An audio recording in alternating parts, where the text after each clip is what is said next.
Good morning, everybody. I generally stay away from stages. True story, I lived in China for 3 years. When I was there, I gave quite a few presentations to universities because we were hiring like crazy, like everybody in China.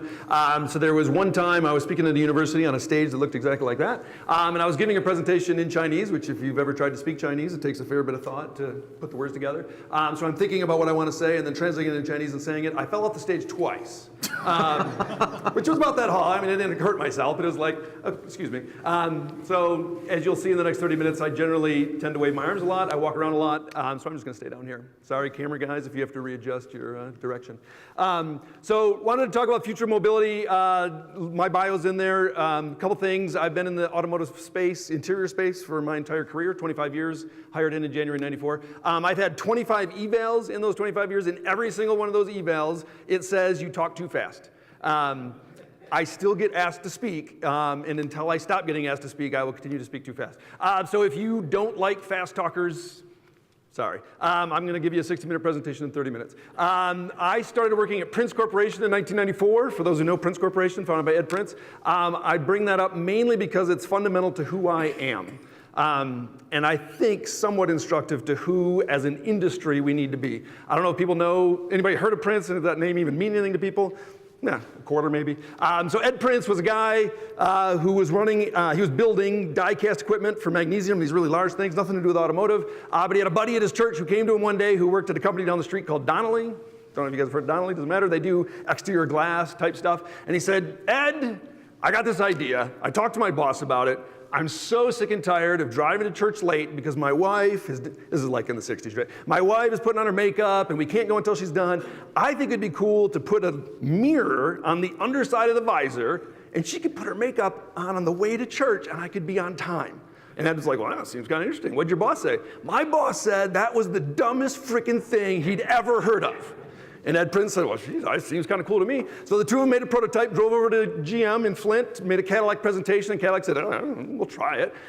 They gave him an order to make 5,000 visors, which they did. That was I don't even know what, 70 something. I hired in, like I said, in 1994. When I hired in, we were making 5,000 visors an hour. One plant. Ed Prince ended up passing away, wonderful man. His wife ended up selling the business. What did he sell the business for? $1.35 billion. He was a guy that was making die-cast equipment, and 20 years later, his wife cashed a check for $1.3 billion. Why? Because he was committed, and his team that he assembled was committed to going in and saying, well, why not? I don't know why there wasn't a mirror on the back of a visor, because nobody thought of it. The people who were making visors before Ed Prince came along assumed that their cheap $2 visor was going to be the best thing ever, forever. And they don't have a business anymore. That's fundamental to my understanding of business and kind of how I ended up getting bought by JCI. 2 years ago, got bought by YF. At the end of the day, we're still the same people thinking about interiors all the time. So, future of mobility.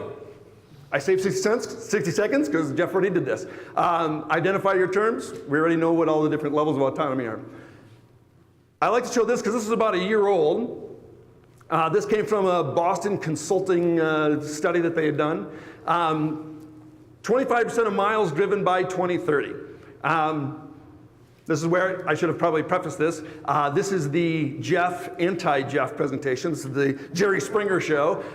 He might be right, I might be right. We won't know for a fair number of years, but we disagree. I've seen Jeff speak a bunch of times, I love him. I just have a different view on what the inflection point looks like moving forward.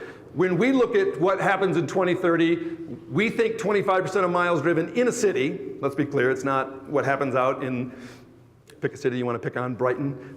Adrian, we can pick on Adrian. Is that going to be the big city of Adrian? Maybe not. But in big cities across the world, that number is too low. Level 4 SOP by 2021. There's revisionist history that always happens in our understanding of the current based on what we thought 2 years ago. So like I said, this is a year ago. If you talk to the Boston Consulting Group, they'd say, well, we never actually said that. No, they actually published this, so you kind of get to hold their feet to the fire. Waymo has level 4 autonomous vehicles on the road today. It's 2018. So a year ago, they were wrong by 3 years. Huh. Oops. Electrification, that's a tough one to argue. I'm not going to worry about it too much.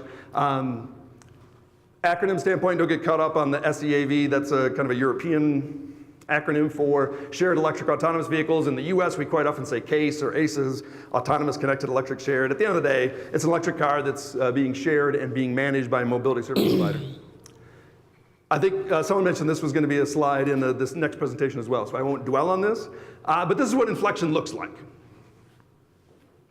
True story, you can go on, this isn't my stuff, you can go online, you can get these pictures yourself. 1900, you got one guy driving a car. 13 years later, you got one guy driving a horse. What the heck happened? Well, the industry got disrupted. To me, that's not the interesting thing. The interesting thing to think about is all of those carriages that are on the left-hand side were built by somebody. All of those cars on the right side were built by somebody else. Well, why'd that happen? How hard is it to take a carriage and take the horse out and put this engine in, and now I've got a horseless carriage? You would think every single person on the left would have been the guy or the gal or the company making the car on the right. Somebody argued with me that maybe there was one that kind of survived for a few years. Whatever. At the end of the day, nobody-ish made the transition. And the reason is that argument of disruption. What do I need to do to make that change?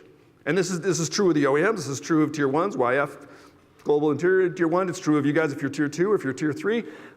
How do I make sure that I run my business today? Because I can't go all in on tomorrow and not worry about today, or else I'm out of business today. I need to be in business today to be able to support the business tomorrow. This is hard. And I don't make fun of this like those guys on the left were dumb.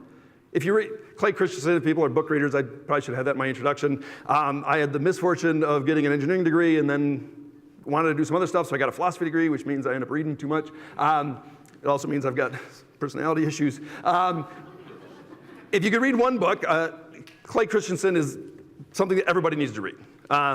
So The Innovator's Dilemma, the whole idea of how industries go through disruption. And the reality is that every industry that's ever been disrupted has had this problem.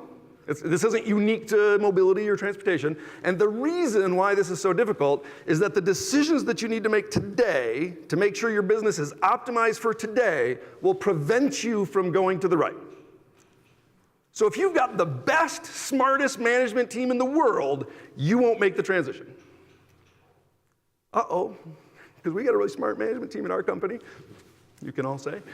What you need is the ability to say, hey, how can I still make business today while having an eye to the future? And I'm going to maybe make some decisions today that are bad for my business today so that I can be on the picture on the right. I can say with some confidence, I was going to say authority, but that's too strong of a term, some confidence that if Daimler, 30 years from now, makes as many cars in 30 years as they make today, they are going to throw a huge party. And you're like, well, Daimler, they're big, right? They're going to be fine. Daimler is afraid they don't make it to the right picture. And it's nothing special about Daimler. So is BMW, so is VW, so is Ford, so is GM. Every single automaker is afraid they won't make it to the right picture. Which we can have that lunchtime discussion of, why did GM just lay off 18,000 people or offer letters, blah, blah, blah. It's because of this picture. Mary Barra wants to get to the right side of the picture. GM is posting record profits and firing people. That doesn't make any sense. Mary, you read the book.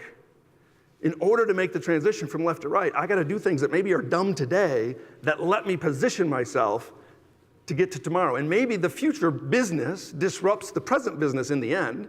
If you know Delphi was kind of going out of business. What did they do? Started a new company.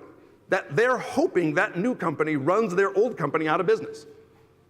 Well, that's not how we normally do things. Well, that's what you do when you think my current business might go out of business. Now we'll save that comment for later. So 60 seconds on Wi-Fi. I put this in here because I just like self-disparaging comments. We came up with this vision a couple years ago, Better Life on Board, through our superior automotive technology, interior solutions. I hated this when it came out. And I hated it because I worked for a Chinese company and I thought, doggone it. We let the Chinese come up with our vision statement. They don't have good enough English to know we don't get on board cars. We get on board trucks, we get on board trains, we get on board ships. We don't get on board cars. And then a year later, you realize, son of a gun, they nailed it. That is the right vision. And I've seen plenty of other companies start to, I don't know if we were first, but we were pretty close to being first to use a ridiculous verb, how you get into a car. And now just about everybody's starting to use that verb because we're not thinking about a car as a car anymore. We're starting to think of a car as mobility. Well, what's the difference between a car and a truck and a train and a boat and a ship? Nothing. It's a way of getting from here to there. Well, you get on board stuff, especially if you don't own it. So suddenly this is insightful and visionary and crap. Shouldn't have complained about it. So what do we do? The last 30 seconds of what we do. This is our kind of personal Wi-Fi disruption. We have to run today's business. We do the stuff on the inside of the car, instrument panels, door panels, floor consoles, et cetera. We've got to be able to do that efficiently, low cost, lightweight, all the stuff. In that next year, the year after that, this is what keeps us in business. It's what puts food on my table. And frankly, when I say bad things about Daimler, I love those guys because they are literally feeding my family. They pay us, my company pays me, I get to feed my family. That's all this stuff. And in the short term, we're hoping to move into kind of this stuff. This is kind of the 0 to 5 year. How do you do stuff? And this is, I would say, instructive to the other folks in this room who are in similar businesses, just probably smaller. How do you do stuff that's tangential to what you do today? So we don't currently do real wood and aluminum, but hey, we probably should. We don't typically do a ton of electronic stuff, but we probably should. This is definitely a trend that's coming near term. Autonomous, not autonomous, doesn't matter. The electrification of plastic. When I get in my car, every surface is going to be a display and a control, haptic feedback, capacitive, blah, blah, blah, whatever technology ends up winning. Everything, the door, the IP, the floor console, the roof, if I can see it, it's going to become a display and a control surface. Well, if that's the case, what am I doing? What is our company doing to make sure that we've got products that enable this? And then into kind of the final new mobility customers, which is really fundamental to this conversation, and it'll be in a slide coming up here, of, well, who are these people?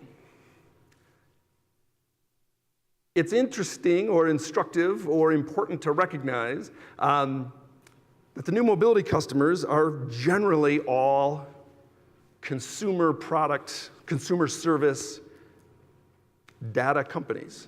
Let's pick on Waymo. We'll just go to the next slide. There's questions about, well, who's doing what? Again, all of my presentation, you can say, I don't know that I agree with that slide. All right. It's mostly opinion-based. You're welcome to disagree with every single slide up here. This is a fact, but in general, I don't think anybody in the industry would disagree. GM might argue a little bit. Waymo's winning. Waymo has way more miles driven on the road. They have way more miles driven with electronic CAE type models, et cetera. Their technology is ahead of everybody else. GM is by far closest in second in terms of, this is just the graph of California miles, but it really replicates every other place where they do testing. Waymo's in the lead.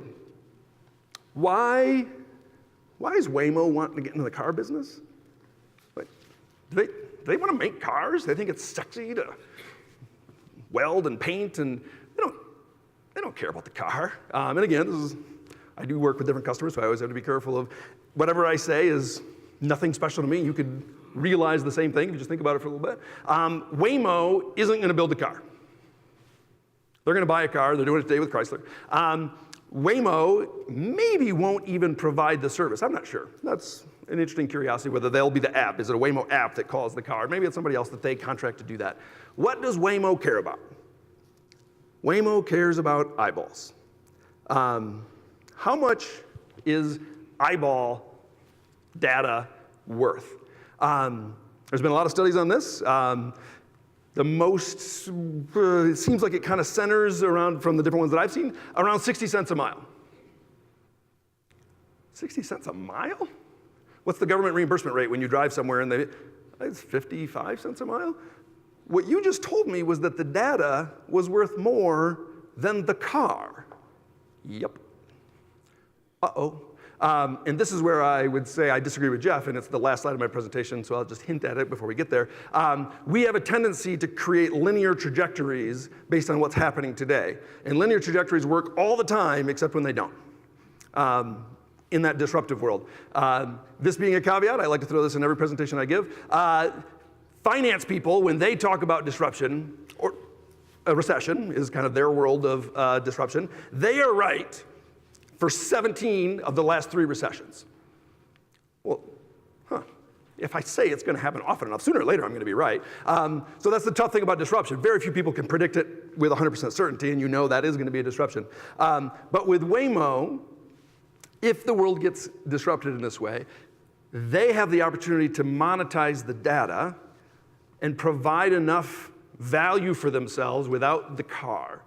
So if that was true, you could imagine a world where Waymo can offer the car ride for free. I don't swear a lot, but oh shit. What does that change?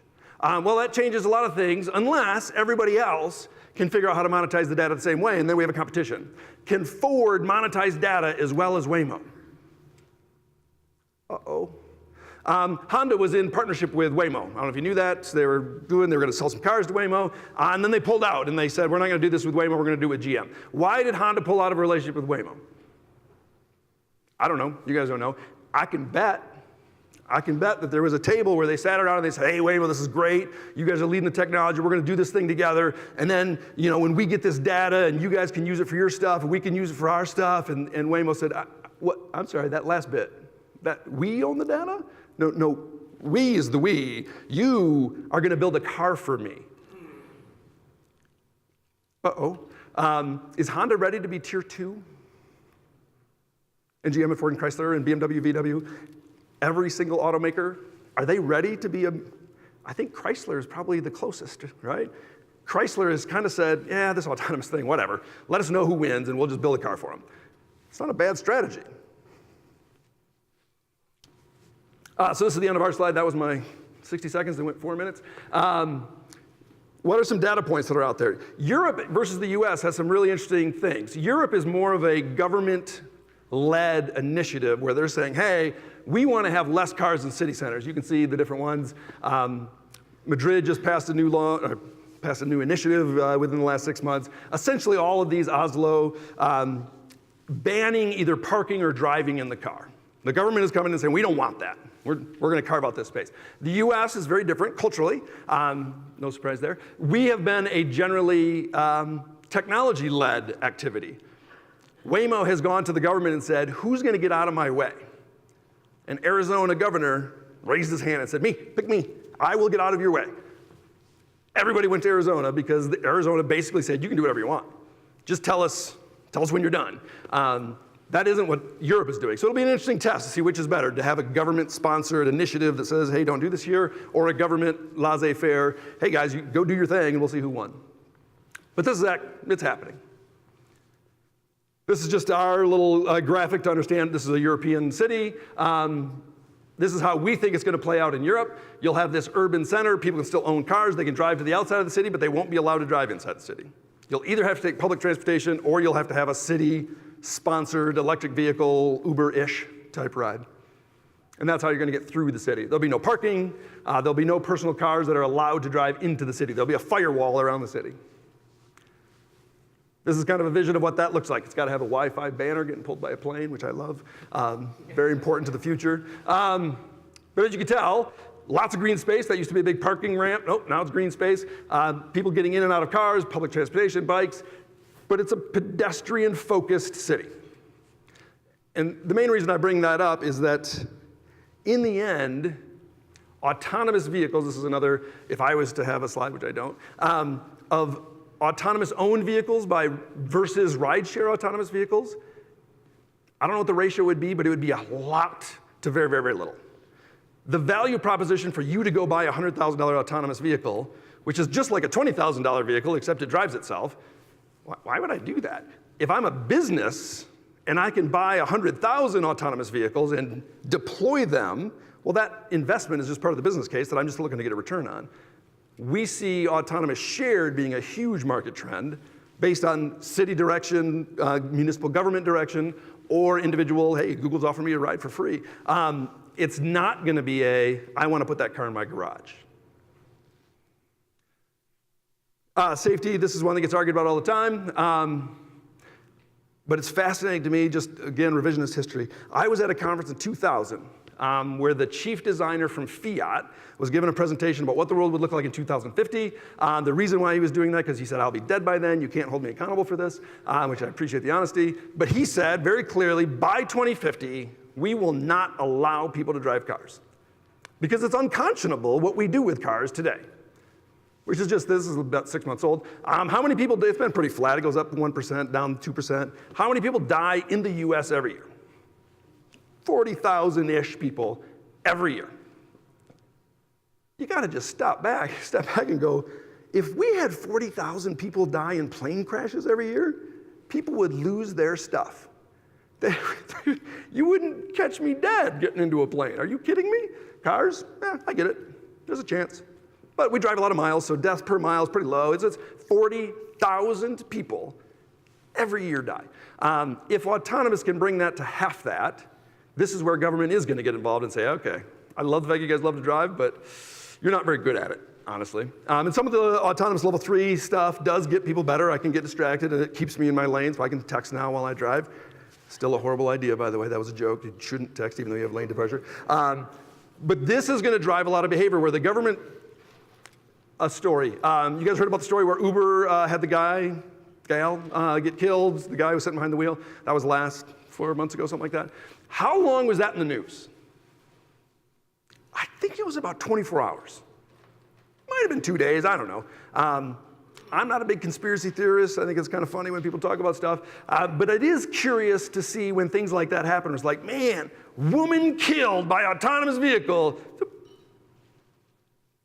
That didn't go away on its own, right? That went away because people wanted that to go away. Because that story gets in the way of this fact. My opinion, again.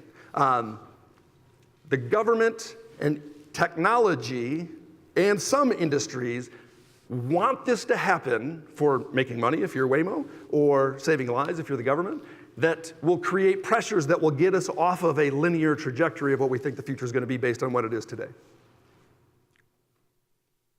So who's going to do this? Today, these are, if you want to call a car, you got Uber, Lyft, Drive Now, etc. In 2030, who's going to do this? Maybe the same people, but maybe not.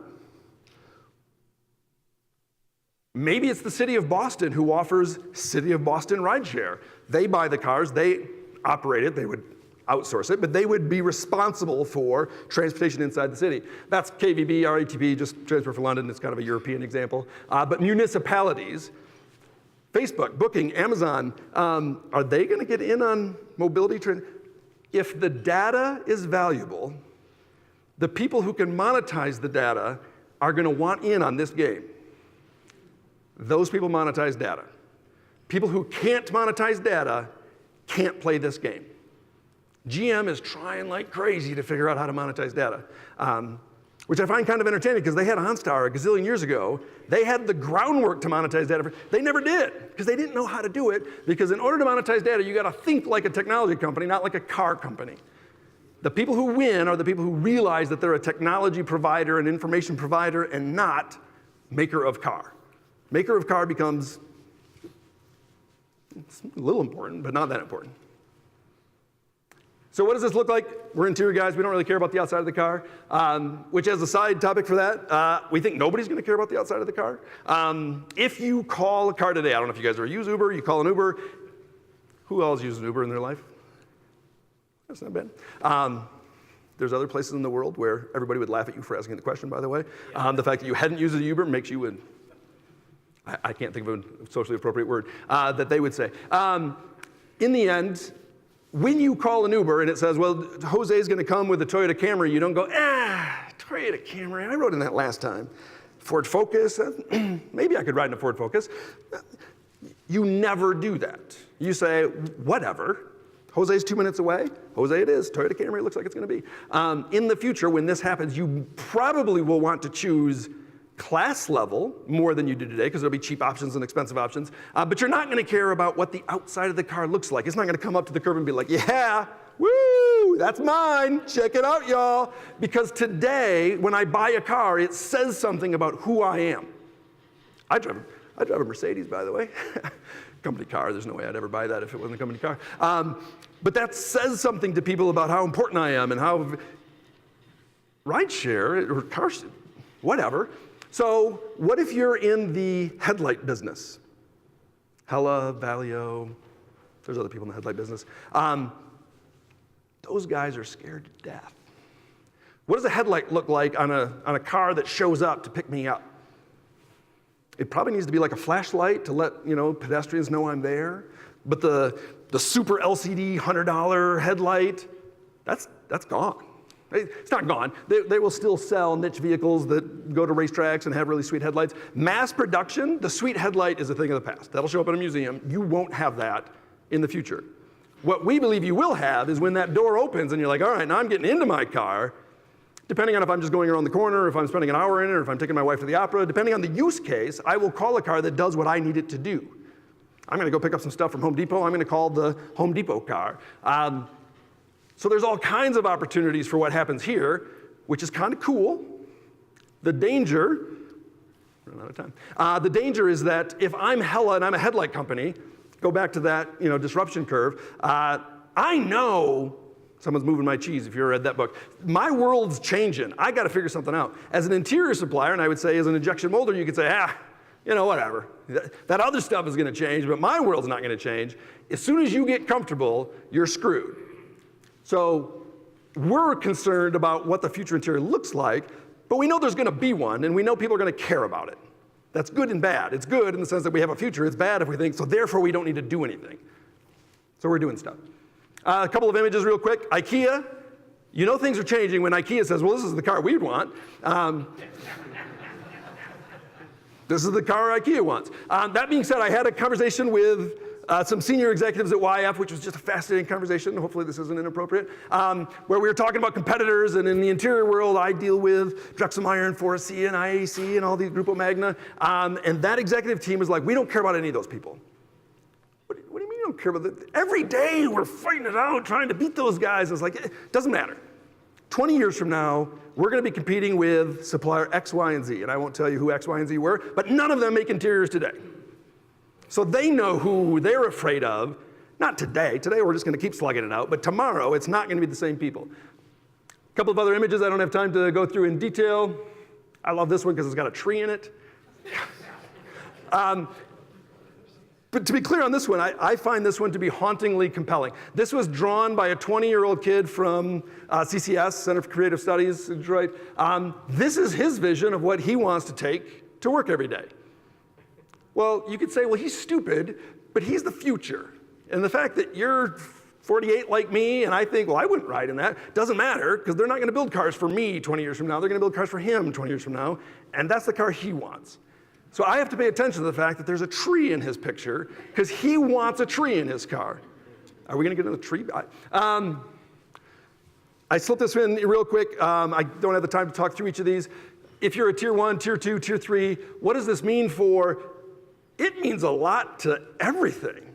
If this, strike that, when this happens, and there's arguments whether it's 2030 or 2040, but there's very little argument about the if, it's just the when at this point, it changes everything. So if you're wondering what should I be thinking about in my business, you can go down this list and be like, well, if there's no cars that people own anymore, then there's no garages. If there's no garages, people are going to want to decorate their garage. They're not going to tear the building down. What are we going to do? You can go in that space and figure out what you can do. And I'm going to end, just because I took the time to build it. This will be my last comment, another personal story. When I was in college, we did a study looking at pendulum curves, and it was intended to be a trick study. I don't know how many people got engineering or math degrees, but this will be your engineering and math lesson for the day.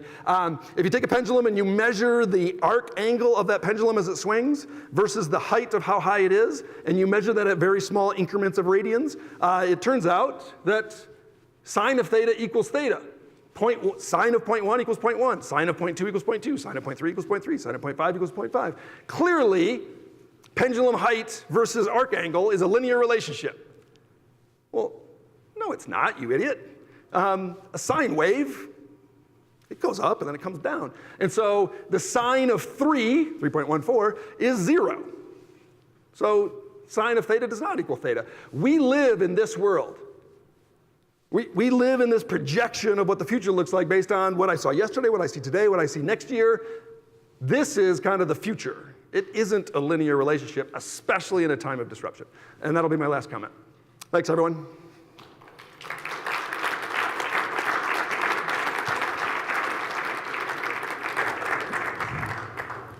You're going to have to come up on stage for a minute. I can sit on a chair. Right? That was great. Thank you. So there's actually a ton of questions, as you can imagine. So you talked a lot about autonomous vehicles and your opinion of when those will be. Can you talk a little bit more about when do you think we'll see them in the masses? You know, I know we say 2030, 2040, but from your personal opinion and perspective and what you're doing at YF, where do you think we'll start to really see them in the masses? So 2 comments to that. Number 1, I think Southeast Michigan is going through its own disruption right now. When I talk to colleagues at other companies that are in the automotive space, there's a fair number of them that are, and I apologize for this, they're flat earthers in terms of this is the way it is, it's never going to change. It's never going to happen. And then there's a fair number of people in the MEDC, in Planet M, in Mish Auto, Glenn, that recognize this is coming. And not only is it coming, but Detroit needs to change its mindset away from, hey, let's just make a really quality car. That's important, you got to live today. But when does that change come? Boy, they're starting to realize that it's coming. How soon does it be given, kind of mass introduced? Detroit's not first. That's part of the problem. When I go around Detroit and it's like, well, you know, where are all those autonomous cars you're talking about? I don't even see that many Uber or Lyft cars. Go to a lot of other cities, whether it's China or Europe or plenty in the US as well, they're already doing a lot of this stuff where it's just kind of normal and natural to have that stuff. So the fact that Waymo has already bought 80,000 cars, they didn't buy 80,000 cars to park them. I don't know if you realize that or not. They got a lot of money, but they don't have that much money. They are outfitting 80,000 cars to put them on the road. That will happen in the next 12 to 24 months. They will start deploying them now. They already are now. But they'll have all 80,000 on the road in the next 24 months. They will all be level 5 capable. I don't know when they take the guy out of the passenger seat. Hard to say. But we will see those cars more and more outside of Detroit. Snow, ice, potholes. We're not the place to do it. Phoenix, Atlanta, San Francisco, Miami. That's where you're going to see these cars showing up. And you're going to see them in 2019, 2020. My opinion is that by the time you get to 2030, it will feel like kind of an iPhone-ish conversation that says, well, yeah, we've been doing this forever. No, we've only been doing this for 10 years. And we will be at that level of kind of normal acceptance. Okay. So from that perspective then, which OEMs you think are best positioned globally to be the leaders in this front of the traditional OEMs? Mm-hmm. Clearly, GM has made the biggest play. They've invested in Cruise. Now they're losing all kinds of money with Cruise. Again, from a Mary Barra making money today, Cruise is the worst thing she ever could have done. But it's the best chance she has of making it to the right picture. I would say GM is clearly in the lead. There's a lot of Chinese companies that have the opportunity to make this transition because they're not that old, frankly. Mm-hmm. So it's not that big of a deal to make this transition. I think the ones that are in the biggest danger are BMW, VW, all the German makers. And if there's any Germans in the crowd. The thing that will help them is that their entire nation is dependent on car making. And so their entire government will rally around, hey guys, we can't let this happen this fast. So they'll try to slow it down. But they are the furthest behind with the belief that they will just keep making high quality cars and people will buy them. Mm-hmm. Okay. So as you take this perspective of AV, what do you think this does to volume in the future? If you look out to 2030, what do you think volume's doing in North America? I don't think I disagree too much with Jeff's chart that the autonomous depresses. I think our outlook is that it actually does more damage than what was shown in the graph. We believe that the autonomous penetration leads to higher levels of a reduction in volume, which is interesting relative to maybe what affects you guys, which I apologize, I'm not able to see people through the computer screen. One of the initiatives that we have at YF, and I'm guessing other people have as well, if you look just today at the total number of volume of cars being built and the number of platforms being offered this year and next year and the year after that, the volume is relatively flat. Jeff showed the graphs, but the number of platforms is going up 30, 40, 50%. Well, it's pretty simple math. It's flat volume, 50% more vehicles that are being made to make that volume. The number of cars per, the volume per car, per platform is going to go way down. So we love making the F-150 because, man, you could just, all day long, you're just printing money. What happens when your total volume of a platform is 10,000 and your next program is 10,000 and your next program is 10,000? The industry is going to have to learn how to make money in small-scale manufacturing. And right now, we have no idea how to do that. That's a great point. I was going to ask about when you, as a major tier 1 supplier, what has to change for you?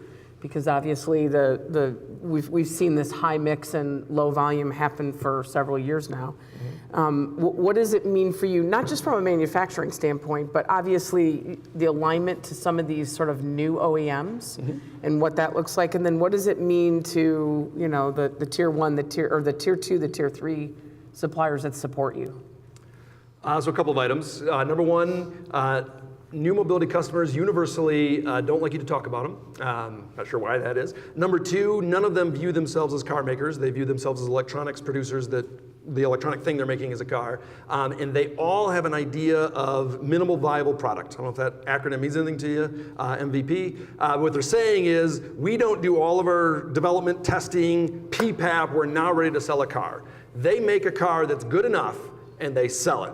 And then the next day they make a better car. And the next day they make a better car. And so the whole idea that we're at Rev whatever, or we're gonna do a mid-cycle enhancement, that word means nothing to them. Mid-cycle, they do a mid-cycle enhancement every day. Well, how do you manage your business if you're changing continuously? When we put together a launch team for a new mobility customer, that launch team never goes away. That's dumb. But you've launched it, it's in production. Now just let the normal production team handle it from here. Nope. Every day you're making engineering changes, you're making tooling changes, you are changing stuff and making it better every day. Well, that's kind of a big deal. That changes our business model pretty dramatically. The other thing, a couple things just out there. Today, why don't we recycle interiors in a car? In general, you get end of life, it goes to a junkyard, the junkyard takes out the bits that are worth something, and then they send it to, there's a place not too far from here that runs it through a shredder, and you have ASR, automotive shredder residue, you put that in a bundle and you put it in the landfill. Why don't we take the interior out and reuse it?